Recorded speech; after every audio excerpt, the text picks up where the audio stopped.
Hello, beautiful souls. This is your weekly oracle guidance and devotion for the week of March 31st, 2024. For this week's guidance, I am still using the Witch's Wisdom Tarot along with my spiritual discipline spread. So, our first card in the prayer position is the Nine of Air. The picture on the card is of a beehive with not many blossoms left on a tree, indicating the end of the harvest season. This week, we should pray for wisdom to recognize when something in our life has ended, whether it be a job, relationship, or opportunity. I've had many conversations with people I meet concerning the coming and going of people in our lives. It can be sad sometimes when we get close to people who are only in our lives for a short period. I remind them that we should always cherish the people we have in our lives at any given moment.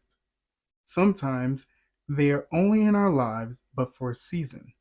They came, we learned from each other, and then they or we must move on. It's similar to what the Nine of Air is asking of us. Change is good, and we should embrace it. We learn from the experience, and when it is over, let go and move on. When something ends, something new is always right around the corner. Our next card in the solitude or meditation position is the Witch of Air. The picture on the card is of a young wise woman creating magic. She asks that we meditate on what is our passion and what gives us the greatest joy. When we come out with an answer, we must remember that whatever we conceive, we can bring into being. Our next card in the celebrate position is the Nine of Water, which was in the prayer position last week. The Nine of Water asks us to now celebrate our accomplishments. Some paths were hard while others were easy, but despite the path taken, we grew and we learned our lessons, which is also something to celebrate.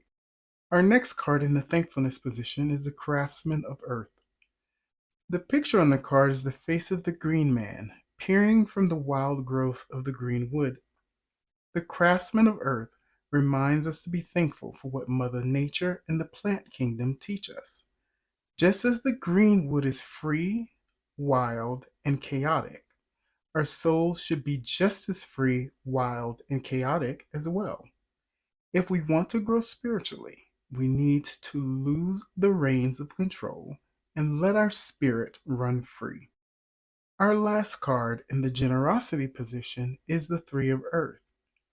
The picture on the card is of two wild horses grazing in a field. There are many creatures great and small that are found in nature.